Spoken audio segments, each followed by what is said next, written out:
Oke pemirsa, kembali lagi di Hidup Sehat bersama Dr. Ekles. Nah, memang menjadi perbincangan hangat nih masyarakat mengenai keadaan sekarang ini, yaitu polusi plus cuaca yang ekstrim.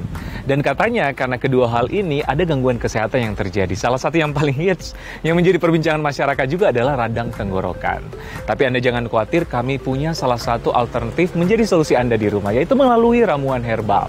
Nah, saya tidak sendiri, saya bersama dengan Dr. Mute, dokter herbal medik. Apa kabar dokter? Baik dok. Kita menjawab nih solusi untuk masyarakat nih. Katanya kan di mana-mana radang tenggorokan karena cuaca ekstrim plus polusi. Ya, mungkin salah satunya ramuan herbal ya. Dan ternyata banyak banget yang kita dapati di dapur rumah kita ya. Nah, apa saja dokter? Nah, jadi yang gampang, yang mudah didapat, kita mau membuat dengan menggunakan bahan sirih dok. Oh, sirih. Sirih hijau yang kita gunakan. Nah, kemudian ramuan kedua nanti biasanya terdapat di dapur kita gitu ya, mudah gitu. Ada lada hitam, kemudian juga ada kunyit, ada jahe, dan ada jeruk nipis gitu ya. Nanti kemudian ditambah oleh madu. Sambil kita jelasin apa sih fungsi dari bahan-bahan herbal ini ya. Yang pertama apa dokter? Kita buat yang menggunakan sirih ya dok ya. Nah ini sirih seperti ini. Nah kita tumbuk dok. Nah kita tumbuk. Memang kalau mengolah herbal memang baiknya diperlakukan. Entah itu ditumbuk, entah itu diiris-iris gitu ya. Nah kali ini kita membuat untuk kumur gitu ya. Jadi yang digunakan adalah 3 lembar daun sirih. 3 lembar daun sirih. Iya, kemudian kita tumbuk halus. Nah, kemudian kita taruh di gelas gitu ya, sambil kita tadi didihkan air ya dok. Oke. Nah, setelah air mendidih, kita matikan sebentar, baru kita seduh di dalam gelas yang berisi tumbukan daun sirih tadi. Daun sirih. Jadi simpel banget ya. Sebenarnya daun sirih ini untuk apa sih dok? Jadi daun sirih itu kan mengandung senyawa fenol ya dok ya. Nah, dia tuh sebagai antiseptik dok. Jadi pada peradangan kan biasanya disebabkan infeksi virus ya yang paling sering gitu ya.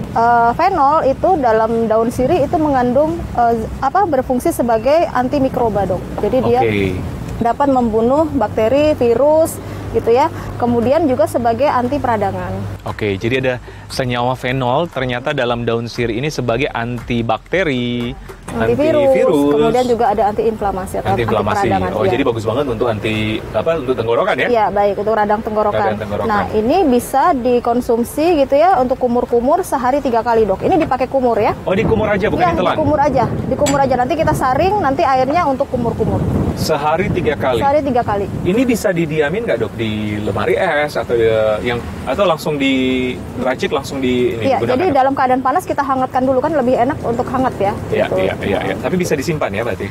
Kalau untuk dingin tidak, jadi lebih baik dalam keadaan hangat. Dalam keadaan hangat. Iya. Kita tahu bersama kan daun sirih ini, mungkin pemirsa tahu ini lebih ke masalah kewanitaan dan sebagainya. Dan ternyata bisa untuk ini ya, anti radang ya, peradangan ya. Iya, anti radang karena dia juga memiliki efek antibakterinya dok. Antibakterinya ya. Jadi pemirsa dapat lakukan ini untuk mencegahnya sebagai obat kumur pada kasus radang tenggorokan. Radang tenggorokan 1 hari 3 kali. Iya, sehari 3 kali. Ya, kayak kita sikat gigi ya. Iya, betul. Oke.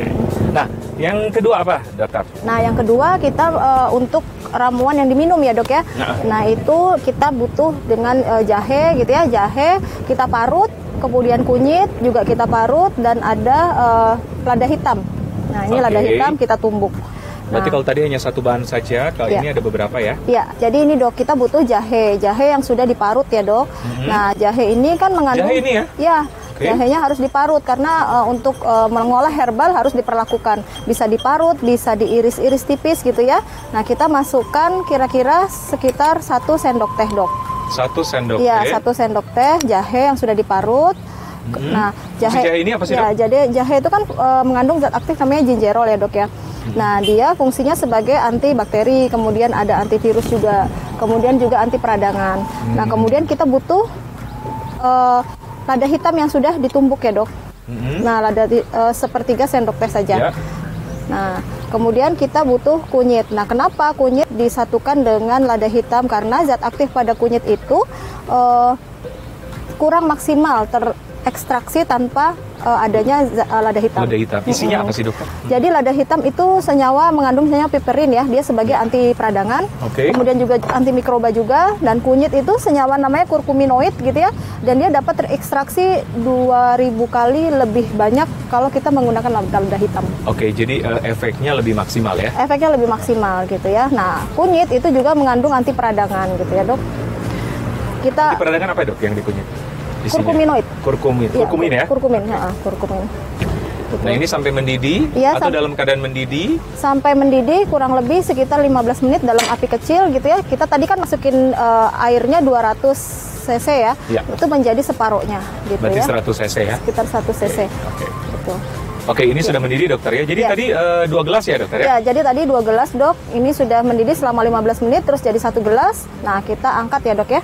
Kita matikan. Kita matikan gitu. Tapi baunya udah enak banget ya dok? Ya, baunya bau jahe ya dok ya. Iya. Nah, ya ini kita ambil. Nah, nanti kita pada saat mau meminum kita masukkan jeruk nipisnya dok. Nah, jeruk nipis itu kan kaya dengan kandungan vitamin C ya dok ya. Dia sebagai antioksidan bagus juga untuk imunitas tubuh. Daya tahan tubuh ya? Ya, jadi punya efek sinergis dengan ramuan ini dok. Kemudian nanti kalau ada yang suka ditambah madu juga boleh. Jadi saling bersinergi ya untuk membantu mengatasi radang tenggorokan. Iya.